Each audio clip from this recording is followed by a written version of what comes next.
So we have this band called Free Planet Radio, and we've studied a lot of classical music and jazz and Indian music and Middle Eastern traditional music, and in this band we kind of take all that and put it together in our own compositions. So we try and kind of see where they're all common and make our own music from that. We're going to play a tune, then we're going to go through and talk about the instruments and a little more, but thought we'd play something first. This is a tune called Storyteller, and this is the oud. River's going to play the frame drum. We'll tell you more about those in case you don't know.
That's kind of a newer song of ours called Storyteller. Has a Sufi chant at the end. Anyone speak Arabic here? No. River? Me when I pretend.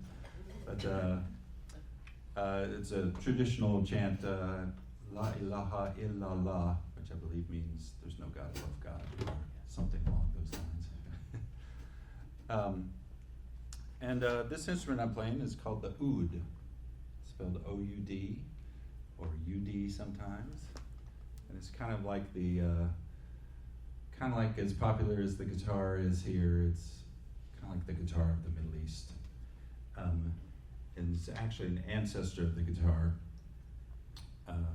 The oud, from what I hear, went to Spain, where it became el oud, like the oud, and then elud became lute, and then the lute became the guitar. So, I don't know if that's 100% true, but that's what I've heard. Is that what you've heard, Adam? Yeah. No. Okay. But it has 11 strings. It's got 5 pairs of unison strings and then a single low string. And it's fretless. And a long time ago, it was played with an eagle feather as a pick. More traditional pick is more like these plastic strips called mizrabs.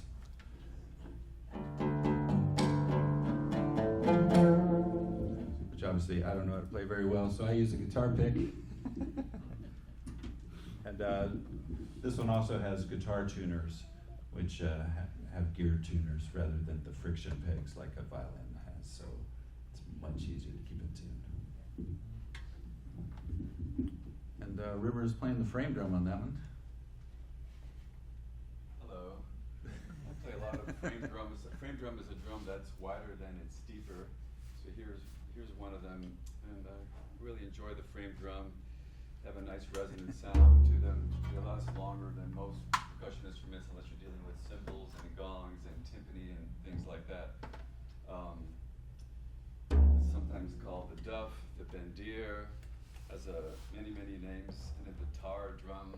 There's an Irish version of this. It's actually one of the most ubiquitous drums around the world, but you don't really see it in popular culture much, but you find it all over the world. You get bass tones out of it. It can be called the doom sound. The edge sounds, which are called the tech sound. Tech with your dominant hand, ka with your non-dominant hand. So if you say teka teka tek, you're gonna go. If you're lefty, you're gonna go. If you say teka teka tek, and then there's the pa sound, the dry sound. So a traditional Middle Eastern rhythm might be a melody, which would be doom doom tika tek doom tika pa tika doom doom tika pa tika. Then you could use other styles with it. You could use some snaps.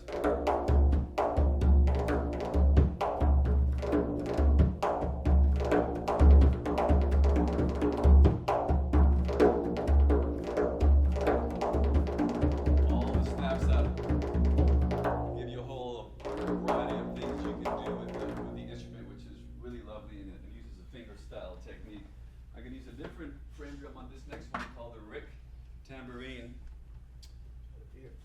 And on this one also, there's a classic style you can play.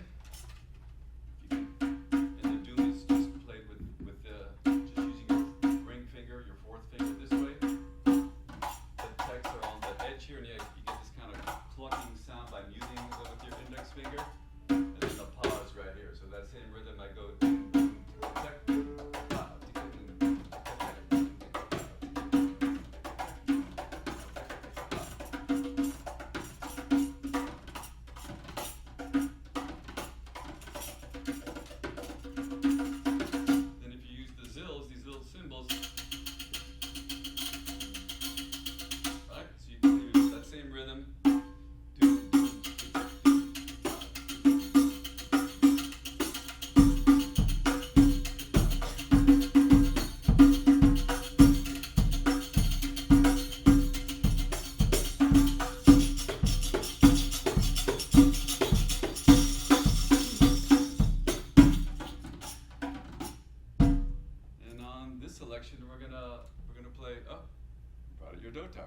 did. Hello. Hello, Dotar. How convenient. Are there any other Dotar players here? Amateur Dotar. Oh, yeah. Oh, that's right. I I forgot. picked You mine play up in, Rick too. Hey. Hey. in India. They You took guys the whole know journey. Adam? He's a local musical marvel. Plays drums and everything He's else. sweet. And pans. Well, this is an instrument from India called the Dotar. And there's a bigger classical version about this size called the sarod. And that's what I studied when I went to the Indian Classical Music School to study with Ali Akbar Khan in the Bay Area back in 96, 97. I got a grant to go out there. And the sarod has 25 strings. This one has 17.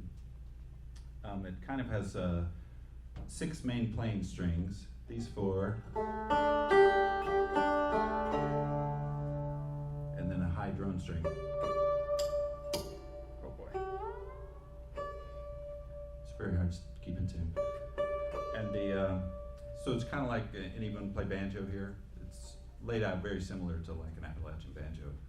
But then the drone strings, or the sympathetic strings, there's a whole layer of strings underneath that just kind of sympathetically vibrate along. I can sort of get to them. So that, much like a viola da gamba or some of the Renaissance instruments also. So you tune those strings to whatever scale you're playing.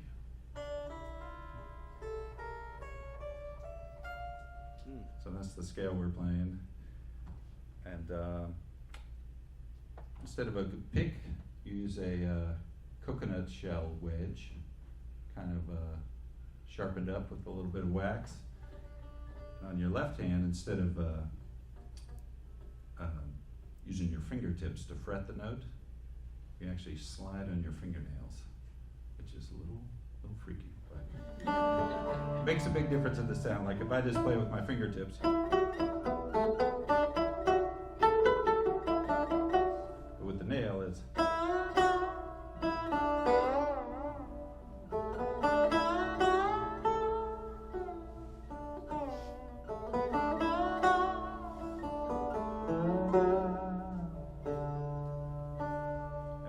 kind of extra ringing you hear is the sympathetic strings vibrating sympathetically along.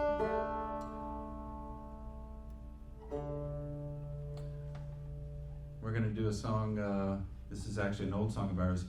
River and I have been playing together since 2001. We started this band as a trio with Elliot Wadopian, our bass player friend, and he passed away a few years ago, so we've been playing this song in tribute to him with a recording of his bass, so we thought we'd do that for you. It's called Tangoa, because it's sort of a tango, but it's an Indian tango.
down on the floor. It enables me to switch instruments without having to reset everything. Oh. Pretty slick, right? Yeah.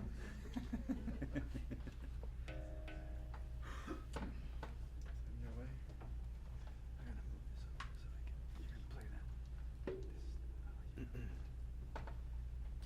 No more unplugging the quarter-inch and Yes, blasting out the exactly. system. Exactly. Got it. That's smart.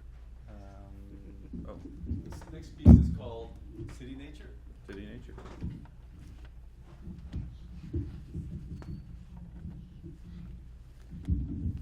Yes.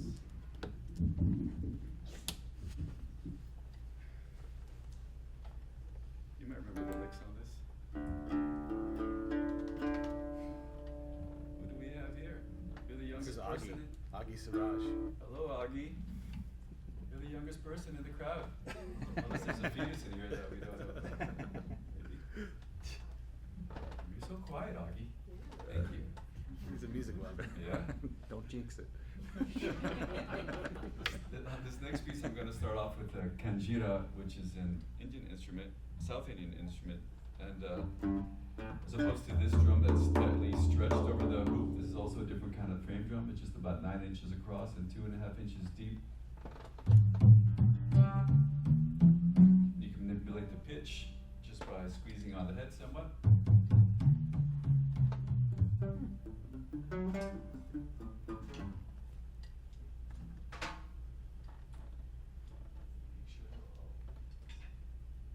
Also, I have a little bit of a drum set over here kind of thing, and mixed in with these instruments to create this kind of hybrid effect. And I put a lot of these drums over the last many years on stands and to figure out different ways, and I use different combination of things for different, musical journeys and so on. And this one lends itself to the music that Chris and I do together.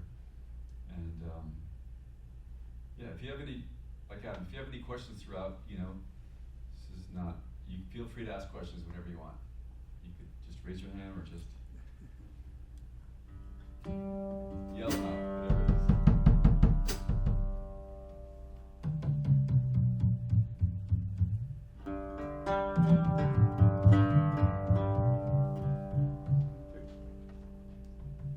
You got your special,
like a song like that, there's a lot of written out parts and then sections where we improvise. Yeah. I mean, really, all of them are like that. Come to think of it, more like a jazz melody with soloing in between. I was watching a video the other day of you all playing with the Opal String Quartet. Uh-huh. Can you speak a little bit about some of the different ensemble types, setups that you all have worked with? Well, yeah, like you mentioned, we've done a lot of stuff with string, like the Opal String Quartet. We did it a whole album, and John Greer was kind enough to bring us to the Fine Arts Center. We did a lot of really fun concerts with the kids there playing strings, and trying to think. We've both toured a lot with a lot of different people. We've toured with Omar Farouk Tekbilek. You can find out more about him at omarfarouktekbilek.com. Spelled like it sounds. I have an album called the Global Symphony Project, which uses a lot of this material with strings. We've done a thing. We're doing May 5th. We're playing with Four Seasons Orchestra. We're going to play 7 of our compositions in Hendersonville with a Chamber orchestra. maybe 30 people or so, strings and woodwinds and brass and the whole thing. So we have a whole arrangement for that. So that's coming up, not too far from here. And Chris and I, Chris Stack said that, Chris has recorded a lot. We've probably recorded on about almost 200 albums together, Chris and I.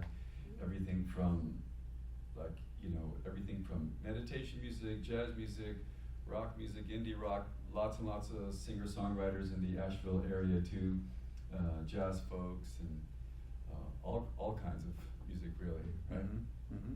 Spoken word stuff with poets and dancers and so many things. So to answer your question, it's pretty multilateral, kaleidoscopic, as we like to call it. Excellent. And before I put this down, I just wanted to say this is the electric oud. It's sort of the electric version of that first instrument I played, and it's a lot easier to fly on an airplane with. And when things get louder, like at a festival where maybe the sound isn't great, it's a lot easier to get a good sound out of than the first oud I played. What are we gonna play, River? We're gonna play Doug. Oh. This is a piece called Doug from Appalachistan. And Doug is a friend of ours who passed away a few years ago. And Doug had many, many names. Chris knows more names. Yes, Chris Stack used to play with him a lot too. Oh yeah. But He called me Haji. Haji? Because I was making the Hodge from Spartanburg to Asheville. But depending on what style of music he was into at the time, he sort of had a name that went along with it. So it was, when he was into Turkish music, he was Safed Farid.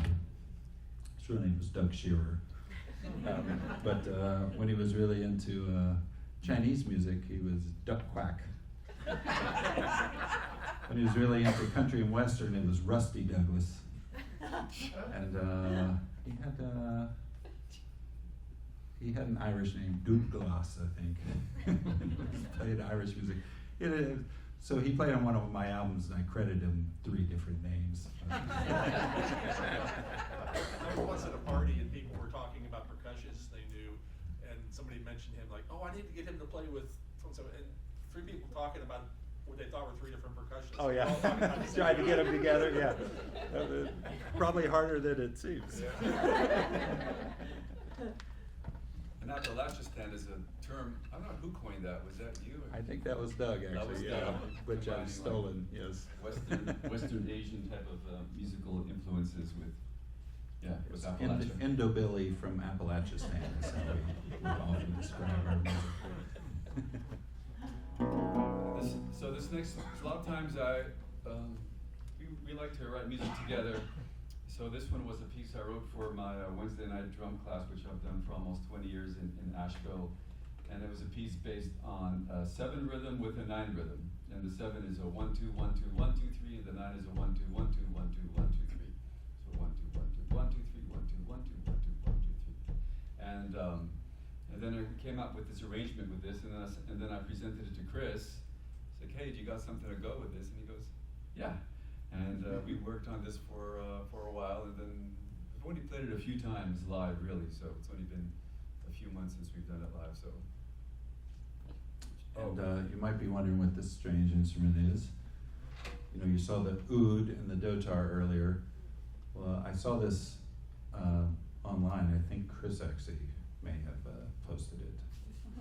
But it was it's an instrument made by a Canadian maker, Edward Powell, and it's oud on one side, dotar on the other side. Because he plays both. I mean, how could I not buy this instrument? Right? So he was living in the Czech Republic at the time. So as you can imagine, it didn't feel great wiring money to the Czech Republic to a person I'd only met online. But an instrument eventually showed up 2 months later. So and so it's a slightly smaller dotar. It doesn't have the sympathetic strings. But it has the main playing strings, and then the oud has one less string. So it's five pairs instead of or 4 pairs in a low string rather than 5 pairs. And it's tuned down to B rather than D, which the other two are, probably because of the tension. It would probably explode if I tuned it up to D. We could try it at the end, wait till after the song.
That was a fun song to work on because we've talked about vocalizing Took together. me a while.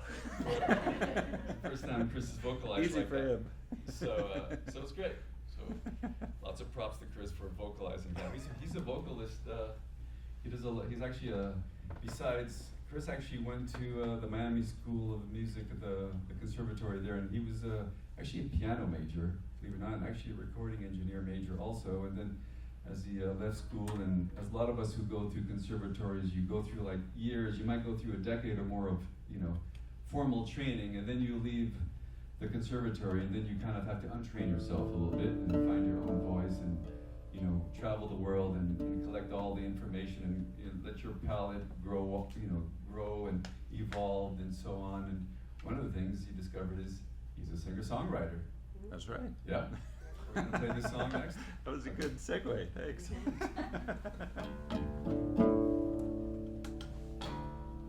River actually went to the Manhattan School of Music and played timpani and marimba and all the classical things, and then gave it all up and moved to the Himalayas, right? And now he does this.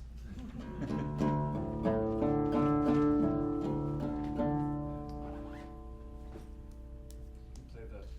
On this one also, here Oh, on yeah. this one, I have a doumbek. This is a very large doumbek.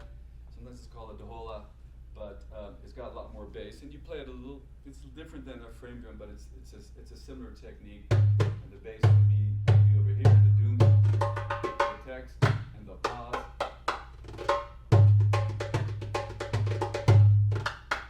I'll play it in a more traditional way for this one. Anybody have any questions?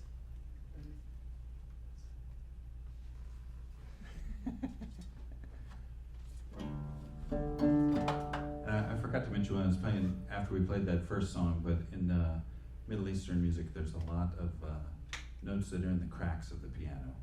So you might have heard in that first piece I did at the very beginning, there's some notes that probably sounded like he's probably not playing exactly in tune.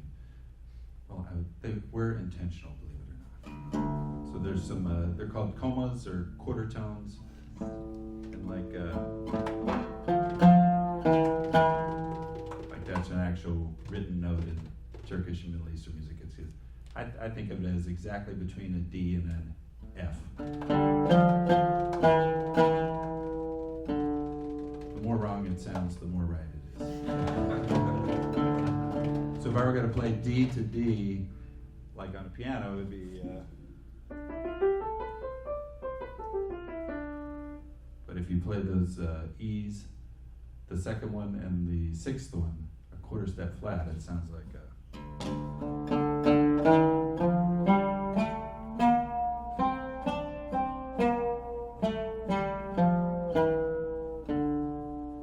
Pretty cool, right? All right, but this song doesn't have any of those.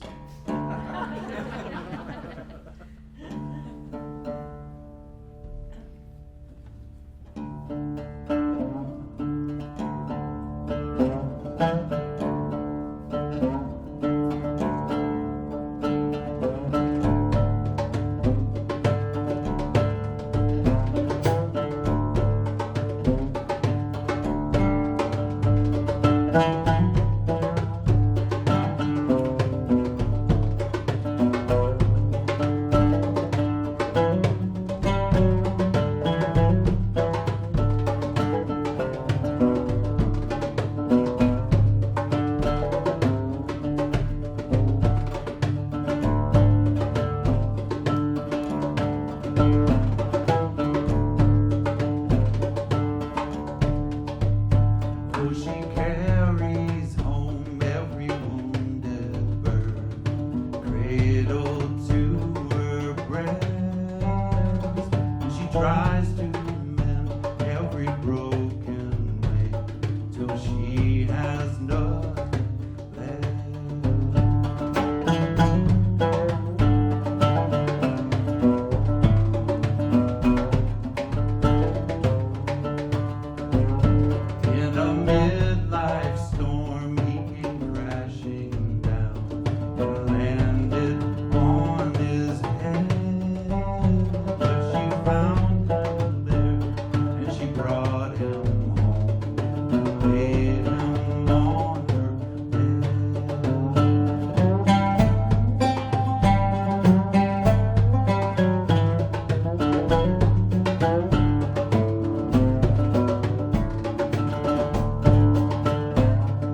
questions?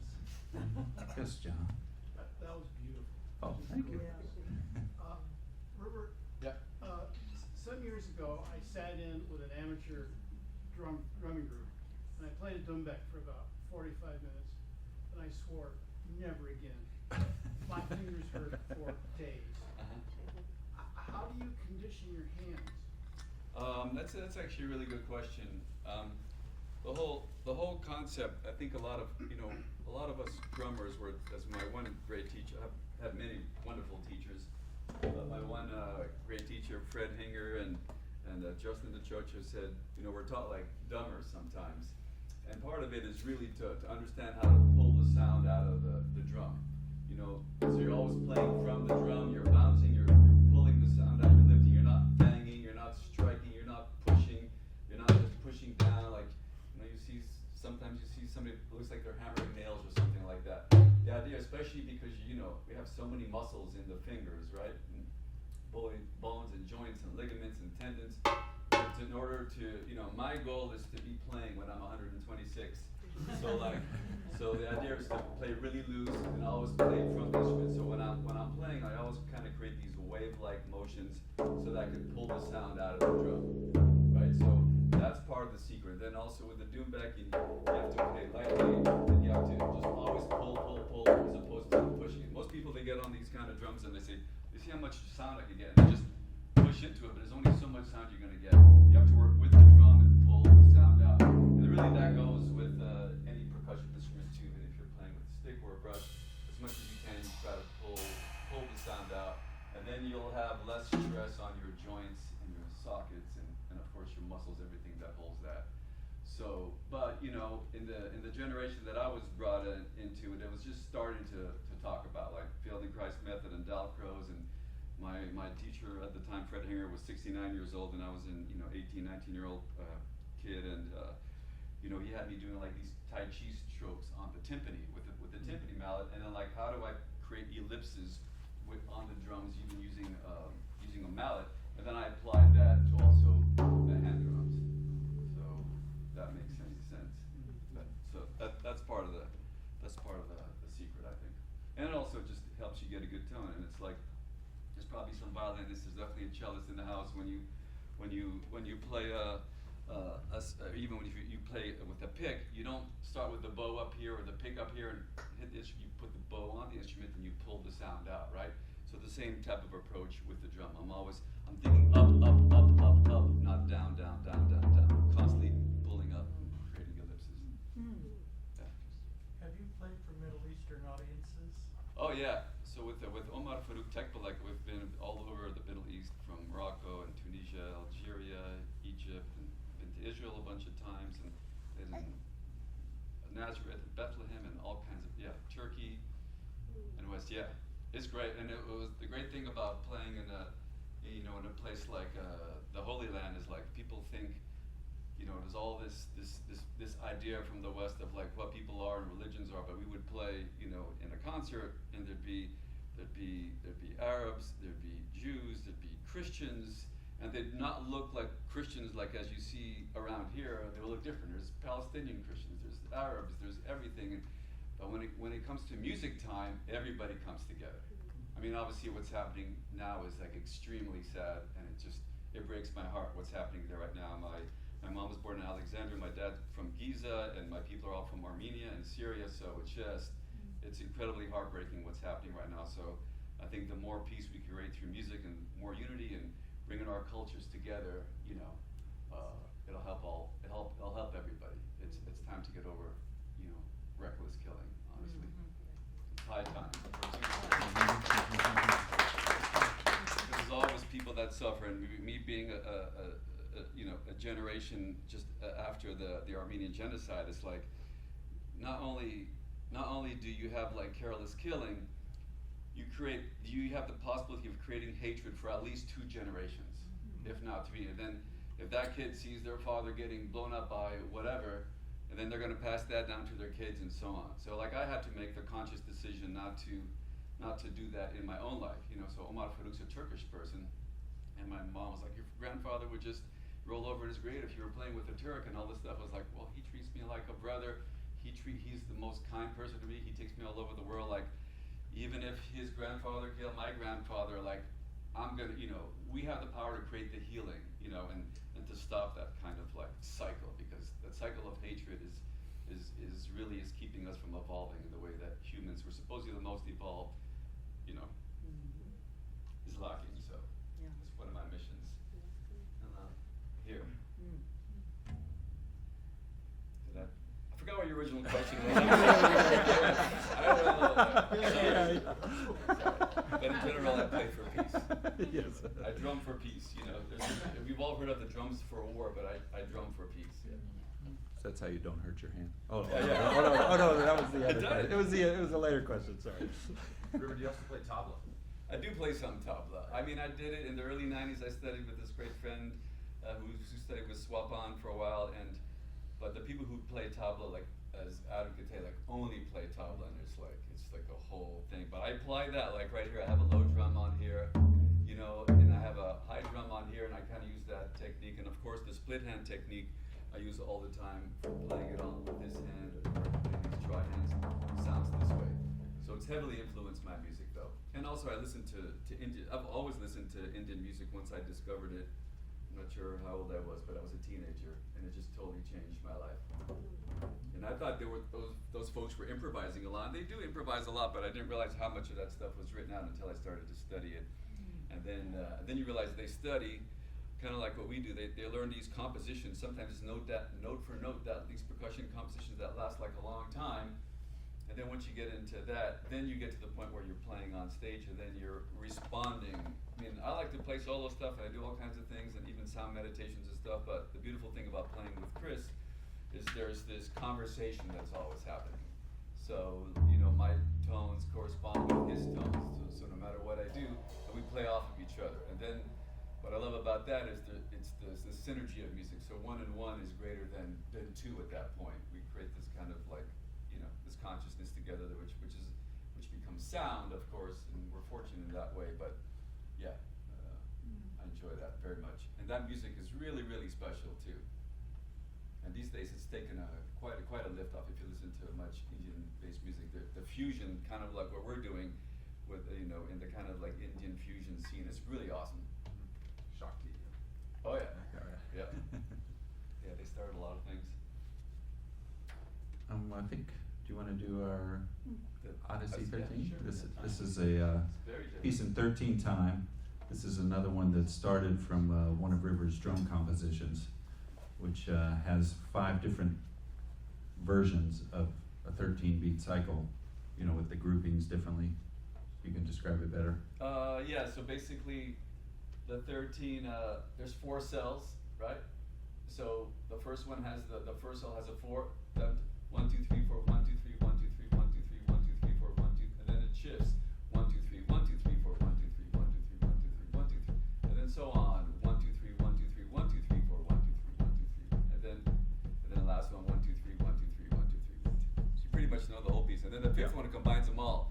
The first one has the 4 in here, and then the 4 in here, and the 4 in here, so it moves every line on that one. Then we take it back. And then Chris thought it'd be interesting to make a solo section in 7 with a 12/8. Just to turn mix around. it up. Just to mix it up. So River had this composition, and I was kind of challenged to put a melody to it. So this is what we came up with. Sing along if you know it.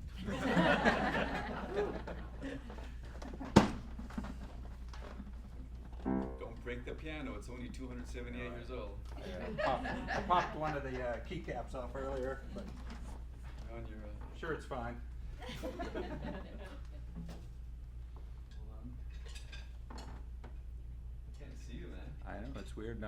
Normally we're facing Usually, each like, other when he's we on play the- this. Usually he's over here, and I'm over there. We manage.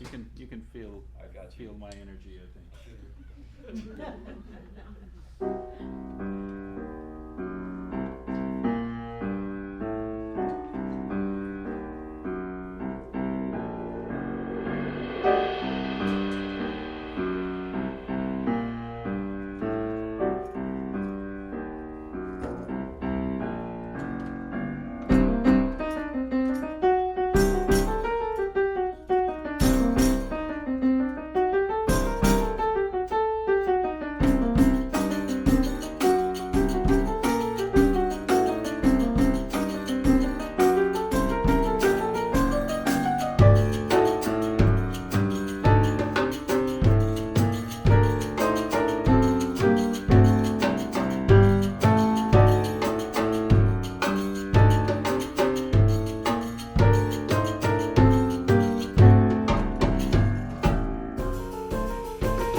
instruments you have, I know from my own experience, using transducers and miking and stuff can be a feedback nightmare. Any tips on feedback maybe?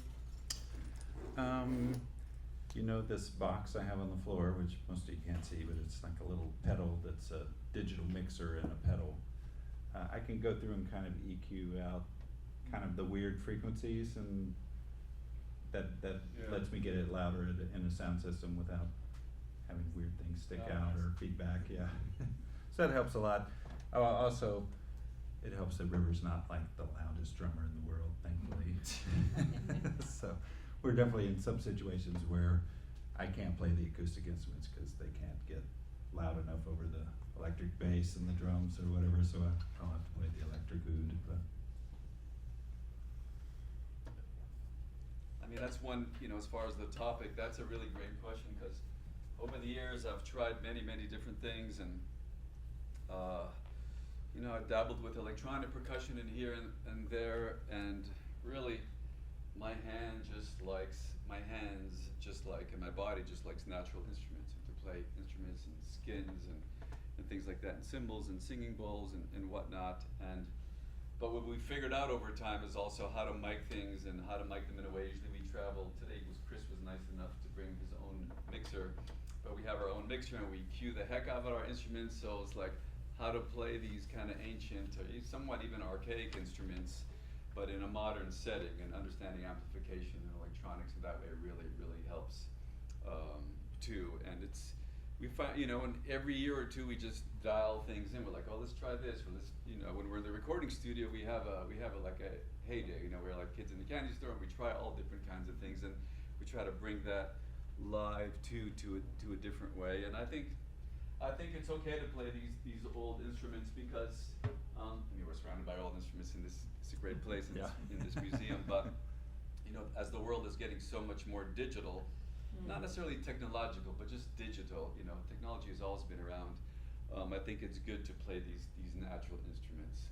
I think the world just needs that, because we're just, like I teach kids too, and and if a kid picks up a cello, or they pick up a violin or a drum, I think it's in some ways, even if they only played for a couple of years, I'm like, yes, spend $1,000 on your kid's cello if you could afford it, or whatever, because whatever they're, anything that they're doing that's with their hands, like if you're a maker or if you're playing an instrument, the other option is most likely they're going to be on a screen. So whatever you can do to keep our kids, and I'm sure Augie, you're going to be playing some instruments. I'm sure you already do play instruments, right? Look, you're so quiet. Oh, yeah, nice. You're so quiet. You're amazing, It's amazing. Augie. See his little fingers moving Yeah. while you're playing.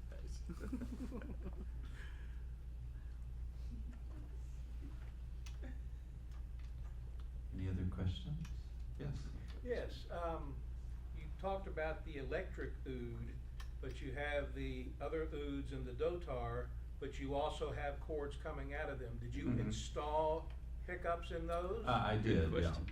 They're kind of basically pickups made for guitars normally, but yeah, there's a little pickup stuck underneath the top here that's designed specifically for acoustic instruments. Okay.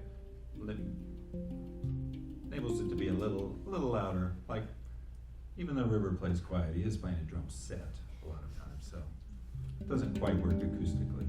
So it still makes But it's the still the acoustic acoustic sound instrument. rather than electrical type sound. Right. Yeah. Like this the electric oud really almost has no sound unless it's plugged in. Right. And this one is sort of like enhancing the acoustic sound that's already there. Can you explain the left-hand technique on the dotar? Again, I missed that somehow. I couldn't see what you were doing. Yeah, you're actually sliding on your fingernails. So so being a guitar player and piano player, like if I was just playing Sarod, I'd probably have longer fingernails, but I have them just long enough that I can slide on this hand on the string.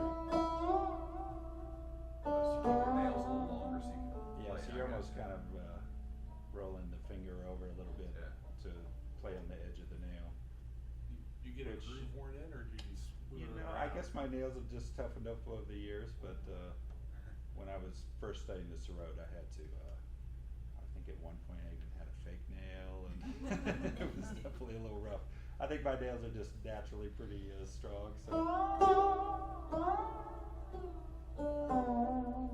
And you mostly use these two fingers, but this one occasionally. Almost never the pinky, but. You a guitar player or? Mostly bass. But Mostly bass, yeah. How many musicians are here in the house? All right. A good amount. Awesome. Augie, you gonna raise your hand?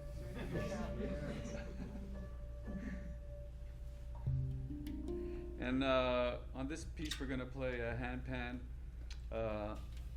This is basically two domes fused together, and at this point, I think the handpan, I used to say it was only 10 years old or 5 when I started playing them, but what is it now, 20, 25 years, the first hung drums? Yeah. At the most. This is made by a company called Sigal, and I think Sigal just stopped doing their thing, at least for a while. He's intermittently building to support the Chinese medicine Oh, study that's how it on works. the other side, yes. And it's a really, when Chris and I started playing them together, it's a really nice combination with the dotar. So we're going to play a piece we just started working on last year. Don't really have a title for it, but We call it C minor, handpan piece. It's pretty catchy, but Thanks. doesn't capture the essence of it.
Final questions before we end with a song?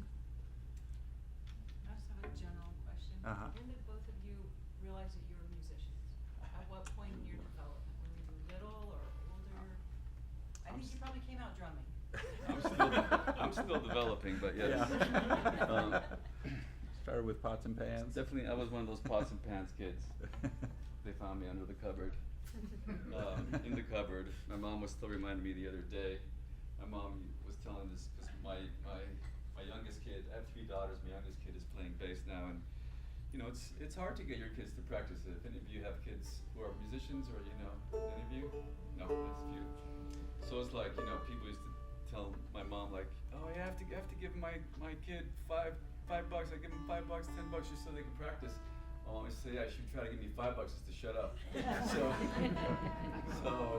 it goes way back. And then what was fascinating for me, growing up in a multicultural kind of family, and also and I lived in Montreal, which was a lot of immigrants over there. And then I moved to the United States when I was about 12 or so, and when I discovered jazz, though, that really opened my mind up to the style, but more what jazz was about. Was like, wow, you could just do anything. And then I played a lot of modern music when I went to conservatory and learned. As a percussionist, there's if you're looking at written down music and Western music, there's not much written before 1940. So you kind of have to play contemporary music and modern music and all that. And that also, when you play music say by Cage or Stockhausen or people like that, then it's really you could do whatever you want. The question is more well, why not, or why can't I do that? As long as it sounds good to you and pleasing. And I grew up in an era where people were still stretching the boundaries in music and stretching the dissonances and 12-tone music and microtone music. And I played with an ensemble of Harry Partch. You know who Harry Partch is? He was a musician from the 50s, 60s, and wrote a lot of music. And he had scales that were 44-tone scales. He had a 33-tone scales, and he created these huge percussion instruments that would fill up this whole room based on all these scales. So that just opened my mind, and then traveling around the world and living off the grid, was another way that influenced my music in that particular way. But all to this point here with this kind of interesting mix-up of different things. Monsieur? My mom is a piano teacher, so I started pretty young, and supposedly I was in the womb when she was doing her senior recital, so I heard a lot of Bartok and Bach in particular I was in the womb. But I started taking piano lessons when I was about 6 or 7, something like that. Played French horn and bass and all sorts of things in high school, choir, and jazz piano major in college. Marching band, yes. And then after college, basically stopped playing piano for a while and just played acoustic guitar and wrote songs. And then I went to Indian music school for a while, and then started playing with this Turkish guy, that Omar, and here we are. Kind of in a nutshell. Any other questions before we do our last thing? Yeah. Not so much a question, I just want Yeah. to make sure everybody knows that Chris and River have CDs for sale in the back of the room. Since Maybe it's a just, museum, we brought our own artifacts. The vital, probably the last 10 or 15 CDs of free play radio in the world.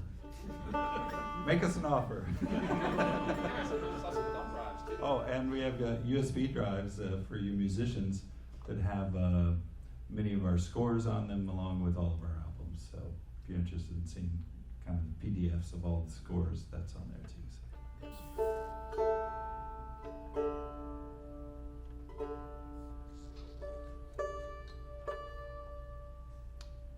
And thank you guys for being here.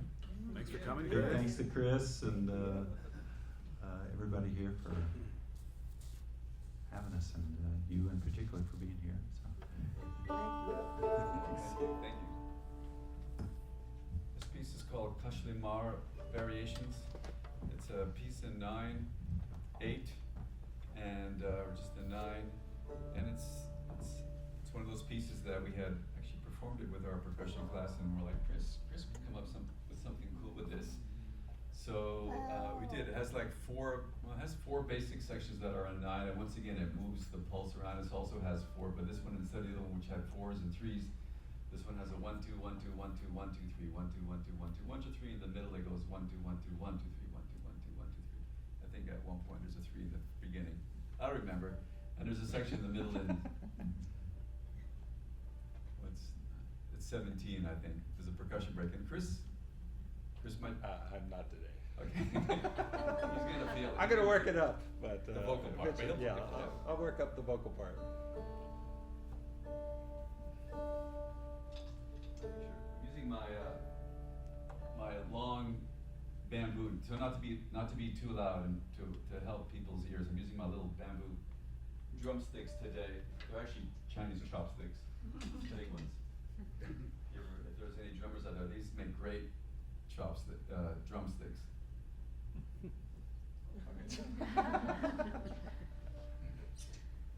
Less likely to get fired for playing too loud. Yes. Yes, exactly. All right.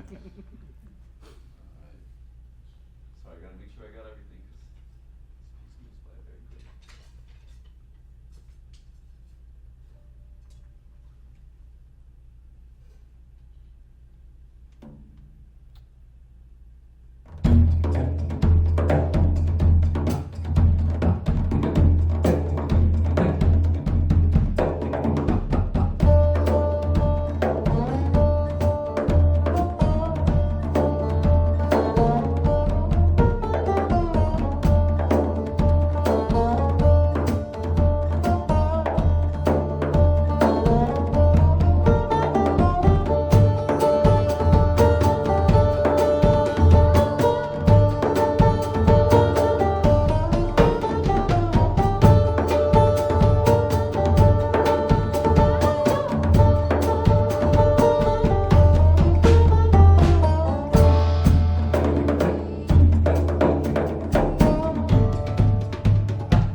Chris Dagg for asking us, and David's back there somewhere, and Tin and Tom, thank you so much. Oh, thank you.